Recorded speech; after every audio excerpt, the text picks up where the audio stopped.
A very good morning to all of you. I am Dr. Ranjita and you all are welcome to Study IQ. आज के इस MCQ set में हम set number 21 है ये, तो हम लोग कुछ MCQs डिस्कस करने जा रहे हैं related to science. So let's start.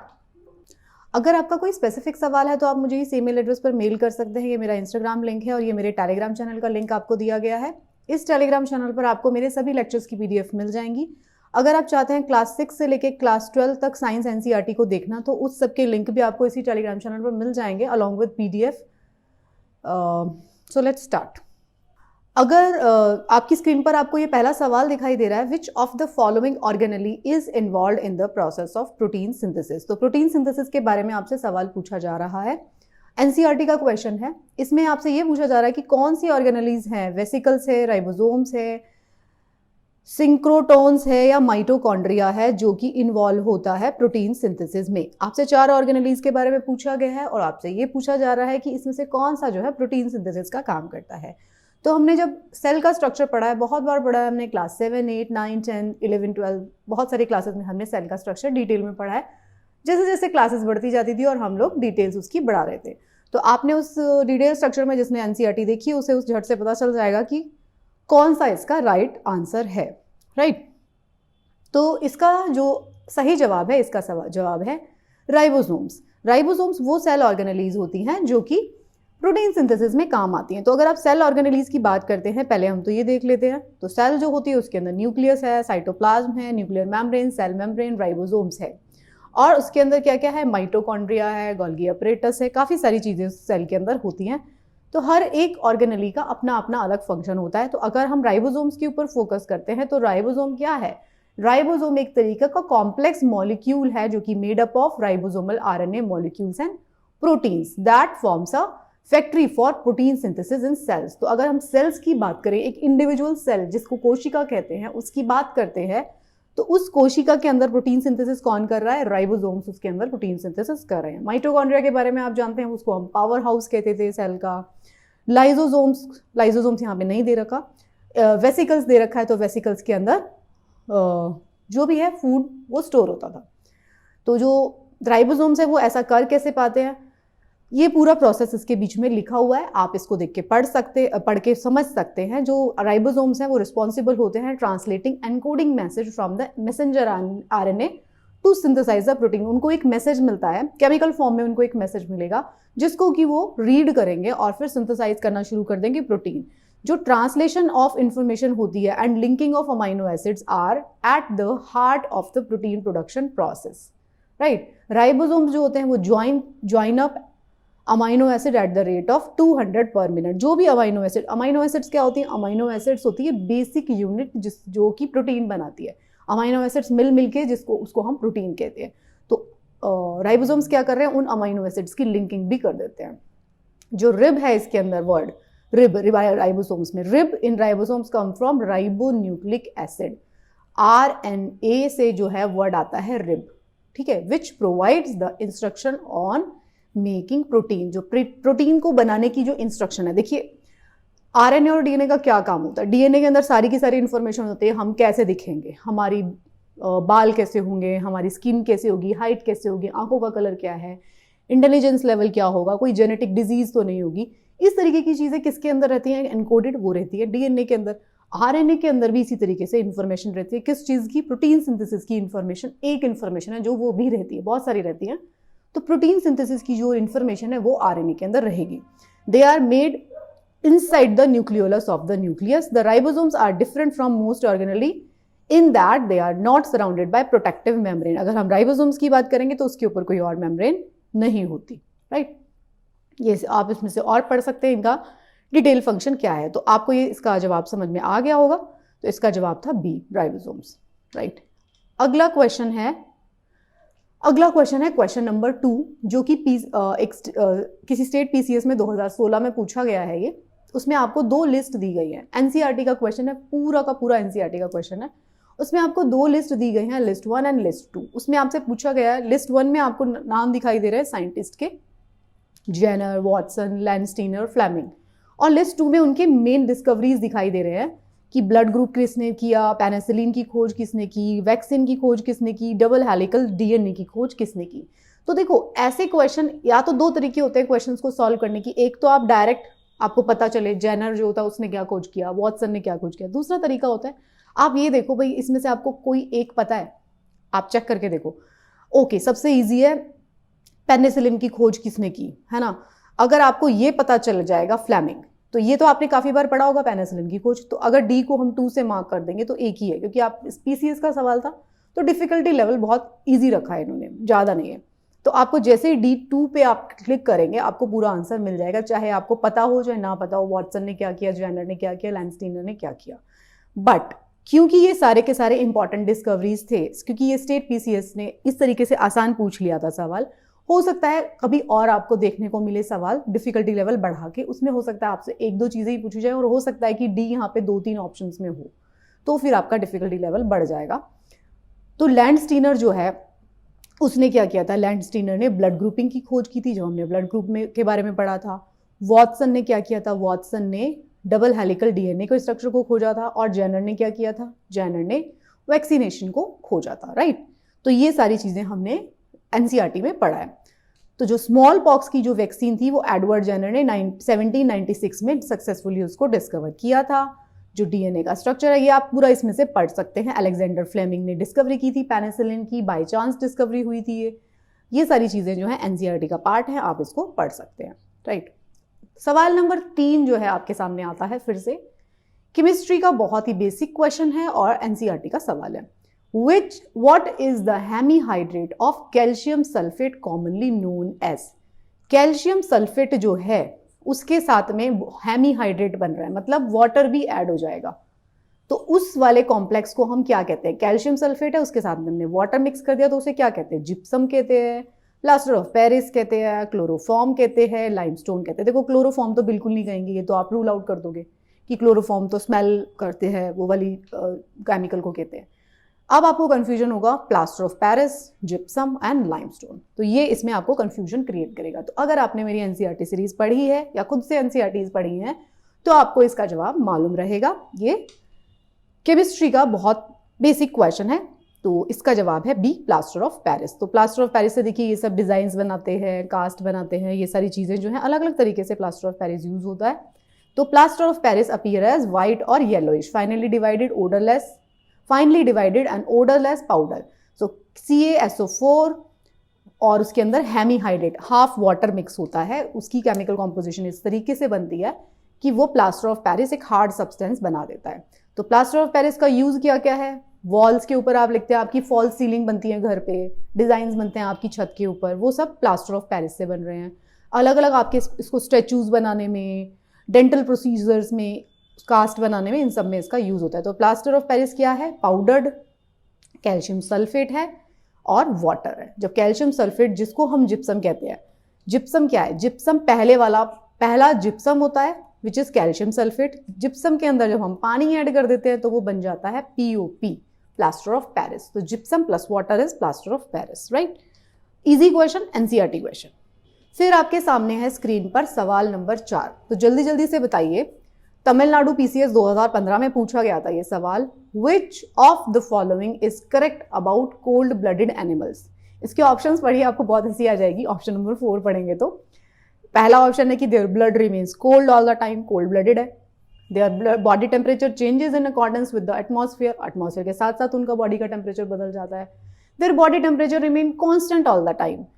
And fourth is they kill the animals they come across. तो कोल्ड ब्लडेड एनिमल आप किसको कहेंगे इन चारों में से, ये आपसे पूछा गया है। अगर आपने, अगेन मैं कहूंगी एनसीईआरटी मेरी फॉलो की है तो मैंने इसमें पढ़ाया था आपको कोल्ड ब्लडेड और वार्म ब्लडेड एनिमल्स के बीच में क्या डिफरेंस होते हैं। मैंने आपको ये भी बताया था जो जितने भी लोअर लेवल को मैंने बोला, bacteria, fungus, bacteria, fungus, fishes, ये सब जो मैंने बोला था उनको लोअर लेवल बोला, मतलब कि फिश बोला, एम्फीबियंस बोला, रेप्टाइल्स बोला। फिश, एम्फीबियन, रेप्टाइल्स, उसके बाद क्या आता है मैमल्स एंड बर्ड्स, ऐसे सीरीज होती है। तो फिश जो पानी में रहती है, एम्फीबियन पानी और जमीन दोनों पे रह सकते हैं, रेप्टाइल्स जमीन पे रेंगते रहते हैं, मैमल्स खड़े होकर चल पा रहे हैं, मतलब 4 पैर से चल रहे हैं या तो 2 पैर से चल रहे हैं, और बर्ड्स जिन्होंने फ्लाइट ले लिया। तो इन 5 में से हमने देखा था जनरली जो होते हैं मैमल्स एंड बर्ड्स जो है वो वार्म ब्लडेड एनिमल्स है, नीचे के 3 वाले सारे के सारे कोल्ड ब्लडेड है। तो इसके अंदर जो स्टेटमेंट है वो बताइए कौन सी करेक्ट है। तो statement number B is the correct statement. जो कोल्ड ब्लडेड एनिमल्स होते हैं उनका बॉडी टेम्परेचर जो है according to the temperature of atmosphere बदल जाता है, इसीलिए उनको अपने बॉडी को बचाना पड़ता है, उनको कहीं और जाके छुपना पड़ता है। या तो मैंने आपको डिटेल में पूरा बताया था कोल्ड ब्लडेड एनिमल्स क्या होते हैं, have evolve to go into torpor और हाइबरनेशन। तो इनको हाइबरनेशन करना पड़ता है क्योंकि इनकी बॉडी का टेम्परेचर क्या हो जाएगा, जैसे जैसे ठंड आ जाएगी ठंडे हो जाएंगे ये, तो इसलिए उनको हमने कोल्ड ब्लडेड कहा। उनकी जो एनर्जी रिक्वायरमेंट है, अब उनका बॉडी ठंडा होना शुरू हो जाएगा तो उनकी बॉडी को हीट नहीं मिलेगी तो वो मर सकते हैं। तो इसलिए वो क्या करती है, उनकी बॉडी का अडेप्टेशन मैकेनिज्म है वो ज़मीन के अंदर चले जाएंगे, गुफा में चले जाएंगे, बिल्कुल शांति से रहेंगे ताकि उनको ज़्यादा एनर्जी कंज्यूम ना करनी पड़े और वो उस हार्श एनवायरनमेंट को सर्वाइव कर पाए। दूसरी तरफ वार्म ब्लडेड एनिमल क्या होते हैं, वार्म ब्लडेड एनिमल के केस में मैंने आपको एक चीज़ और समझाई थी, ये देखिए ये चार्ट में आपको दिखाई दे रहा है, ये कोल्ड ब्लडेड है, ये वार्म ब्लडेड है। वार्म ब्लडेड के केस में मैंने आपको एक चीज़ और समझाई थी, क्योंकि वार्म ब्लडेड एनिमल्स जो होते हैं अपने बॉडी के टेम्परेचर को रेगुलेट करते हैं, तो उसकी वजह से क्या होता है, उनके पास होता है 4 चेम्बर्ड हार्ट। मतलब क्यों, उनके हार्ट के बीच में सेपरेशन होती है ताकि उनका ऑक्सीजनेटेड और डीऑक्सीजनेटेड कार्बन वाला ब्लड दोनों मिक्स ना हो आपस में, और उनका ब्लड जो है उनको कॉन्स्टेंटली एनर्जी प्रोवाइड कर पाए। तो ये जनरली जितने भी वार्म ब्लडेड एनिमल होंगे वो 4 चेम्बर्ड हार्ट लेके होते हैं। ये जो नीचे वाले होते हैं उनका 2 चेम्बर्ड या 3 चेम्बर्ड हार्ट हो सकता है। क्रोकोडाइल उसमें से एक्सेप्शन था, मैंने आपको बताया था क्रोकोडाइल जो होता है उसका 4 चेम्बर्ड हार्ट होता है। Although it is amphibian, but फिर भी क्या हो जाएगा, एम्फीबियन नहीं है वैसे क्रोकोडाइल, मतलब दोनों जगह पे रह सकता है, बट फिर भी क्या होगा, उसका हार्ट जो है वो हो जाएगा 4 चेम्बर्ड, राइट। ये हमने पढ़ा था एक्सेप्शनल केसेस में भी। तो इसके डिफरेंस को कोल्ड ब्लडेड और वार्म ब्लडेड के बीच में मेजर डिफरेंसेस क्या होते हैं, ये मैंने अपनी एनसीईआरटी सीरीज में पढ़ाया है, आप वहां पे जाके डिटेल में भी पढ़ सकते हैं। कॉमनली क्या डिफरेंस होता है ये मैंने आपको बता दिया। कोल्ड ब्लडेड एनिमल अपनी बॉडी के टेम्परेचर को रेगुलेट नहीं कर पाता, वार्म ब्लडेड एनिमल लास्ट तक जो है, लास्ट स्टेज तक जो है अपनी बॉडी को टेम्परेचर को मेंटेन करने की कोशिश करेगा, राइट। ये दोनों में डिफरेंस होता है। फिर आता है आपके सामने सवाल number 5, the gas used in the preparation of washing soda. NCERT question, बहुत ही छोटी क्लास की एनसीईआरटी 8-9 की एनसीईआरटी में हमने पढ़ा था। वॉशिंग सोडा जो होता है, the gas used in preparation of washing soda is hydrogen, oxygen, nitrogen oxide और कार्बन डाइऑक्साइड। तो carbon dioxide is the answer, हमने अपनी एनसीईआरटी सीरीज में भी पढ़ा था। कार्बन डाइऑक्साइड को जब आप वॉशिंग सोडा की जो प्रिपरेशन है उसमें आप यूज करते हैं, कैसे, कौन सी थी रिएक्शन जो थी उसको हम सॉल्वे प्रोसेस कहते थे। और सॉल्वे प्रोसेस में क्या होता था, सोडियम क्लोराइड जो है and ammonia and carbon dioxide तीनों को मिक्स कर रहे हैं। Carbon dioxide involve is produce through calcium carbonate and calcium oxide left is used in recovering ammonia from ammonium chloride. तो ये इस तरीके से एक रिएक्शन दिया हुआ था। Reaction is not that important, आप देखेंगे तो आपको ये पता चल जाएगा केमिकल फॉर्मूला क्या है। एक तो वॉशिंग सोडा का ये इंपॉर्टेंट है, Na2CO3 सोडियम कार्बोनेट जिसको कहते हैं। Sodium carbonate Na2CO3 10H2O is the inorganic compound with the formula and its various hydrates. All forms are whites, odourless, ये सब वाइट कलर का होगा, ओडरलेस होगा। तो ये हमने केमिस्ट्री वाली क्लास में डिटेल में पढ़ा था कि किस तरीके से आप अलग अलग केमिकल्स को बनाएंगे, कौन सी रिएक्शन उसमें यूज होगी। कार्बन डाइऑक्साइड उसके अंदर यूज होती है। सिंपल सवाल, यूज क्या क्या है वॉशिंग सोडा के, okay you just read it from the slide, ये सारा आपको मालूम है किस किस चीज में यूज होता है। सवाल नंबर 6 जो आपको आपकी स्क्रीन पर दिखाई दे रहा है वो यूपीएससी में पूछा गया 2013 में। तो बताइए, कैल्शियम, आयरन और सोडियम कौन सा जो मिनरल है required by human body for the contraction of muscles. Muscle की जब कॉन्ट्रैक्शन होती है तो इनमें से कौन सा एलिमेंट जो है वो रिक्वायर्ड है, कौन सा मिनरल है जो इसके अंदर से रिक्वायर्ड है, सोचिए और बताइए। आपने एनसीईआरटी में पढ़ा है, ये एनसीईआरटी का सवाल है। मसल कॉन्ट्रैक्शन उसमें आपको बताया गया है। मसल के कॉन्ट्रैक्शन के लिए कौन कौन सा इसमें से मिनरल जरूरी है, सिर्फ कैल्शियम जरूरी है, कैल्शियम और सोडियम भी जरूरी है, कैल्शियम, सोडियम और आयरन भी जरूरी है, क्या है, राइट। ये आपको बताना है। तो इसको हमने एनसीईआरटी वाले डायग्राम के साथ डिस्कस किया था। तो अगर हम बात करते हैं तो अगर हम आयरन जो है, देखिए एक चीज को आप रूल आउट कर सकते हैं इसमें से कि आयरन जो था, एक चीज को आप इसमें से रूल आउट कर सकते हैं कि जो आयरन है, आयरन जो है उसका यूज मसल कॉन्ट्रैक्शन में एटलीस्ट नहीं होता। हमने पढ़ा था कि आयरन का यूज जो है बॉडी का आरबीसीज में यूज है, हीमोग्लोबिन बनाने के काम आता है। तो 2 तो आप एक बार हटा ही दो, तो 1 2 3 और 2 और 3 तो हट गया। अब बचा कैल्शियम एंड सोडियम। तो आप ये बताइए, आपको याद होगा मैंने आपको पढ़ाया था कि अगर कैल्शियम की डेफिशिएंसी हो रही है बॉडी में तो मसल्स जो होती हैं कांस्टेंट कॉन्ट्रैक्शन में चली जाती हैं, बार बार आपको होगा। और सोडियम का जो बैलेंस है वो आपकी बॉडी में रहना बहुत ज़रूरी है, क्योंकि तभी सोडियम इनसाइड जाता है और आउटसाइड जाता है जब मसल एक जगह से दूसरी जगह अपना सिग्नल पास ऑन करती है, कॉन्ट्रैक्शन और रिलैक्सेशन वाला। ये मैंने आपको डायग्राम के साथ पढ़ाया था। तो कैल्शियम जो होता है वो स्ट्रॉन्ग बोन, टीथ और ये सब के लिए ज़रूरी है, और मसल्स के प्रॉपर कॉन्ट्रैक्शन के लिए ज़रूरी है। Sodium help in muscle contraction. मैंने आपको डायग्राम के साथ में एनसीईआरटी सीरीज में आपको बताया था, जब मसल्स कॉन्ट्रैक्ट होती हैं और रिलैक्स होती हैं तो सोडियम इन और आउट जाता है मसल फाइबर में से, तभी उसको जैसे कोई स्टिमुलेशन बना, in and out, muscle contraction relaxation, वो मैंने आपको पढ़ाया था। तो सोडियम एंड कैल्शियम इसमें दोनों रिक्वायर्ड है। आयरन को आप इजीली रूल आउट कर सकते थे। अगला सवाल जो है अबाउट द टिम्पैनम, मतलब टिम्पैनिक मेम्ब्रेन के बारे में, टिम्पैनम के बारे में पूछा जा रहा है in the human body. NCERT का सवाल अगेन, ह्यूमन बॉडी के अंदर टिम्पैनिक मेम्ब्रेन जो है वो कहाँ पे हमको मिलती है, ये पूछा जा रहा है। तो एनसीईआरटी में साफ साफ दिया हुआ है, जब हमने स्ट्रक्चर्स ऑफ द अलग अलग ऑर्गन हम पढ़ रहे थे, क्या नोज में टिम्पैनिक मेम्ब्रेन होगी, टंग में होगी टिम्पैनिक मेम्ब्रेन, नो, ईयर में होगी, आई में होगी, आई में हो सकती है, ईयर में हो सकती है। तो आप याद करिए मैंने आपको कहाँ पढ़ाया था। तो टिम्पैनिक मेम्ब्रेन जो है वो ईयर का फीचर है, ईयर के स्ट्रक्चर में हमने पढ़ा था, right.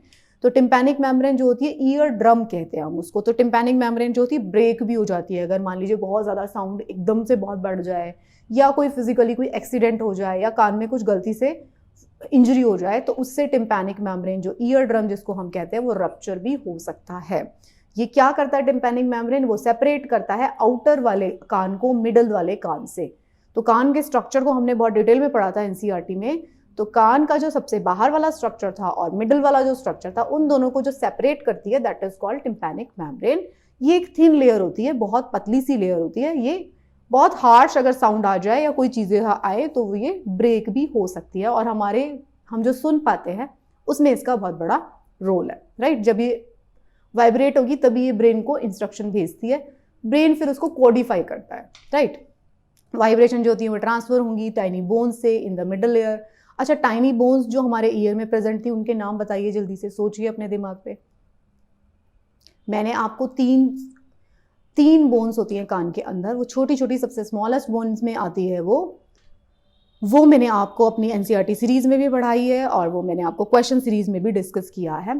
Tiny bones which are associated with ear. तो ये आपका होमवर्क भी देख लीजिए, अगर जिसको पता है वो ठीक है, जिसको नहीं पता है वो अपना इसको जानने की कोशिश भी करे। जो टिम्पैनम होती है is an extremely thin layered है, ये सेमी ट्रांसपेरेंट मेम्ब्रेन होती है। जब ये वाइब्रेट करती है तो हम उससे सुन पाते हैं, राइट। बाकी डिटेल आप पढ़ लीजिए। यहाँ पे लगी हुई है, देखिए ईयर का स्ट्रक्चर है, ये टिम्पैनिक मेम्ब्रेन लगी हुई है, आउटर ईयर है, ये मिडल ईयर है। यहाँ पे बोन्स भी होंगी कान की, ठीक है। चलिए, इस डायग्राम में आपको मिल भी गई हैं इंकस, मेलियस और स्टेपीज। ये तीनों जो हैं बोन्स हैं कान के अंदर प्रेजेंट जो है, incus, malleus and stapes, these are the 3 bones. ये 3 हड्डियां हैं कान के अंदर, जो सबसे छोटी छोटी सी हड्डियां हैं, ठीक है। ये ईयर का स्ट्रक्चर है। ओके, अगला सवाल जो आपको स्क्रीन पर दिखाई दे रहा है, which among the following temperature scale is based upon absolute zero. Temperature scales आपको दिए गए हैं, आपसे पूछा जा रहा है कि कौन सा जो टेम्परेचर स्केल है वो एब्सोल्यूट जीरो आपको बताता है। Celsius, kelvin, Fahrenheit and Rankine. 3 तरीके के आपको यहाँ 4 तरीके के कुछ नाम आपको दिए गए हैं। सेल्सियस स्केल होता है, फ़ारेनहाइट स्केल होता है, और क्या स्केल होता है, केल्विन स्केल होता है। तो इसमें से पूछा जा रहा है कि कौन सा एब्सोल्यूट जीरो वाला स्केल होता है। अगेन एनसीईआरटी का सवाल है, अगर आपने एनसीईआरटी पढ़ा है तो आपको समझ में आएगा कि जो फ़ारेनहाइट स्केल है वो एब्सोल्यूट जीरो पे नहीं, ये जो है एब्सोल्यूट जीरो इसका 0 डिग्री होता है केल्विन स्केल का। सेल्सियस स्केल जो होता है माइनस में चला जाएगा, जो फ़ारेनहाइट स्केल है वो भी माइनस में चला जाता है, बट सिर्फ और सिर्फ केल्विन स्केल होता है जिसका लोएस्ट टेम्परेचर जो होगा वो 0 केल्विन होगा। तो kelvin is the base unit of temperature, ऐसा यूनिट हैविंग सिंबल के, और इसका जो लोएस्ट टेम्परेचर जाता है वो 0 डिग्री पर ही जाता है। बाकी के दोनों जो स्केल हैं वो माइनस में भी चले जाते हैं, और इसका जो है फॉर्मूला वो भी एनसीईआरटी में दिया हुआ है, इसमें आप देख सकते हैं। मेरी एनसीईआरटी सीरीज में मैंने आपको बताया था, सेल्सियस से केल्विन, केल्विन से फ़ारेनहाइट ये किस तरीके से आप चेंज करेंगे, राइट। अगला सवाल जो है आपके स्क्रीन पर आपको दिखाई दे रहा है, सवाल नंबर 10, जो कि यूपीएससी ने 2015 में पूछा था। ये फ्यूल सेल के बारे में सवाल पूछा गया है। उसमें आपसे पूछा गया है hydrogen rich and oxygen rich fuel जो है फ्यूल सेल में यूज होता है इलेक्ट्रिसिटी जनरेट करने के लिए। तो उसके लिए फॉलोइंग स्टेटमेंट्स को कंसिडर करिए। पहली statement, pure hydrogen is used as a fuel. Fuel cell emits heat and water as the by product. Heat और वाटर उसका बाय प्रोडक्ट होता है। Fuel cell can be used for powering buildings and not for small devices like laptops and computer. ये थोड़ा सा debatable है। तीसरा जो है, fuel cells produce electricity in form of alternating current. ये आपसे पूछा गया, एसी करंट वो देते हैं। अब आप देखिए इसमें से आपको कौन सा एक स्टेटमेंट बहुत अच्छे से समझ में आ गया। ये आपको समझ में आ रहा है कि फ्यूल सेल जो है एसी करंट नहीं देगा, डीसी करंट देगा, तो ये गलत है। तो अगर आपको समझ में आ गया ये गलत स्टेटमेंट है, तो आप 3 वाली जो है हटा दो पूरी की पूरी। अगर आपने 3 स्टेटमेंट गलत है, नंबर 3, तो ये सारी तो गलत हो जाएंगी। ऑप्शन बचेगा 1 ओनली। तो ये 1 ओनली आपका आंसर आ जाएगा। अगर आप सेकंड नंबर स्टेटमेंट में कंफ्यूज भी हो रहे थे तो भी आपको कंफ्यूजन हो रहा होगा कि भाई अब स्मॉल लैपटॉप्स और कंप्यूटर के लिए यूज होता है कि नहीं होता है। तो this is the way of solving the question in different way, but ये हो गया सॉल्व। तो ऑप्शन ए, जो पर्पस होता है फ्यूल सेल का, is to produce electricity current and that can be directed outside the cell to do work such as powering electric motors, illuminating light bulb. तो इसका मतलब क्या है, छोटे छोटे चीजों के लिए भी यूज हो रहा है। जो बड़े बड़े फ्यूल सेल हैं वो जो है बिल्डिंग को भी पावर दे सकते हैं, लेकिन जो उसकी पावर होगी वो डीसी करंट होगा, एसी करंट नहीं होगा। तो कई बार जो होता है कुछ स्टेटमेंट्स, ये फ्यूल सेल का डायग्राम है, तो कई बार क्या होता है एग्जाम में कुछ स्टेटमेंट्स आपको ऐसी होती हैं जो कि जरूरी नहीं है कि आपको आती हो, लेकिन उससे कोई फर्क नहीं पड़ता। दूसरी स्टेटमेंट अगर आपको आती हो ना, तो आप ऑप्शन देख के आपको उसको सही तरीके से सॉल्व कर सकते हैं। तो this was the set number 21। I hope आपको इस सेट को सॉल्व करके मजा आया होगा। Thank you so much. और आपकी बहुत सारी लर्निंग भी होगी, तो आप पढ़ते रहिए and best of luck for your preparation.